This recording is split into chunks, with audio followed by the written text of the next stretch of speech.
Hi friends, welcome to release home. இன்றைக்கி நம்ம பார்க்க போகிற டிஷ் என்ன தெரியுமா? சுட சுட மசாலா டீ. மசாலா டீ எப்படி போடுறதுன்னு பார்க்கலாம் வாங்க. அதுக்கு தேவையான இன்க்ரீடியன்ட்ஸ்: மசாலா டீக்கு மசாலா பவுடர் ஃபஸ்ட் ரெடி பண்ணிக்கலாம். மீடியம் சைஸில் பட்டையை இந்த மாதிரி உடச்சி போட்டுக்குவோம். இந்த மாதிரி உடச்சி போட்டோம்னா நம்மளுக்கு இடிக்கிறதுக்கு ஈஸியாக இருக்கும். நம்ம இதை மிக்சியில் கூட பண்ணிக்கலாம், ஆனால் இந்த மாதிரி இடித்து போட்டிங்கன்னா டேஸ்ட் நல்லாயிருக்கும். அப்புறம் கிராம்பு 4, ஏலக்காய் ஒரு 4. ஏலக்காவை வந்து இந்த மாதிரி மொத்தமாக போடாமல் இந்த மாதிரி அந்த சீடையும் இதையும் தனித்தனியாக போட்டிங்கன்னா அதை இடிக்கிறதுக்கு நல்லா ஈஸியாக இருக்கும். நம்மளுக்கு நல்லா இடிபட்டு நல்லா பவுடராக வந்துடும். பாருங்கள், பவுடர் ஆயிடுச்சு. இப்போ வந்து மிளகு 1/2 டீஸ்பூன்.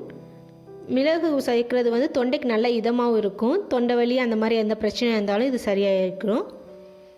அது நல்லா பவுடர் ஆகிக்கலாம். இங்கே பாருங்கள், நல்லா ரெடி ஆயிடுச்சு. இதை தனியாக ஒரு பவுலில் எடுத்து வச்சுக்குவோம்.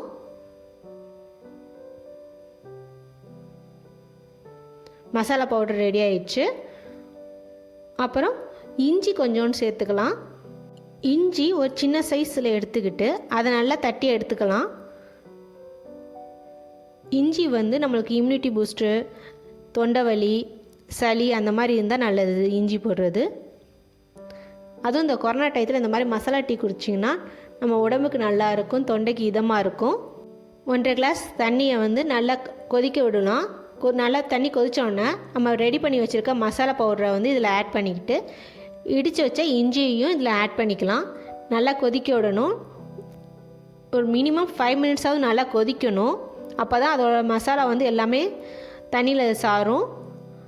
5 மினிட்ஸ்க்கு அப்புறம் டீ தூள் 2 டீஸ்பூன் போட்டால் போதும், ரொம்ப போட வேணாம். ஸோ நல்லா இது கொதிக்கட்டும். மசாலா டீ கிட்டத்தட்ட ரெடி ஆயிடுச்சு. இப்போ இதில் 1 கிளாஸ் பாலை மட்டும் சேர்த்து பால் காஞ்ச உடனேயே நம்ம ஆஃப் பண்ணிடணும். ஒரு கொதி வரும்போதே நம்ம வந்து ஸ்டவ்வை வந்து ஆஃப் பண்ணிடணும். ரொம்ப காய வைக்கக்கூடாது. அந்த பால் 1 கிளாஸ்னால் தண்ணி வந்து நம்ம 1.5 எடுத்துக்கணும்.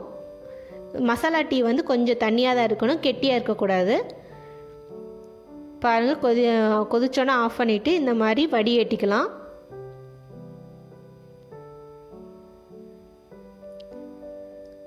பாருங்கள், மசாலா டீ ரெடி ஆயிடுச்சு. இதில் வந்து நீங்கள் வந்து ஜீனி, வெல்லம், தேன் எது வேணால் கலந்து மசாலா டீ குடித்தா நல்லாயிருக்கும். இதமாகவும் இருக்கும், தொண்டைக்கு உடம்புக்கும் நல்லது. மசாலா டீயோட இந்த மாதிரி மசாலா கார்ன் இந்த மாதிரி எதாவது சாப்பிட்டிங்கன்னா செம்மையாக இருக்கும். இதை ட்ரை பண்ணி பார்த்து எப்படி இருக்குன்னு கமெண்ட் பண்ணுங்கள். நம்ம சேனலுக்கு புதுசாக வந்தீங்கன்னா சப்ஸ்கிரைப் பண்ணிடுங்க. பக்கத்தில் உள்ள பெல் ஐக்கானை கிளிக் பண்ணிக்கோங்க. வீடியோ பிடிச்சிருந்தா லைக் பண்ணுங்கள், உங்கள் ஃப்ரெண்ட்ஸோடு ஷேர் பண்ணுங்கள். நன்றி, வணக்கம்.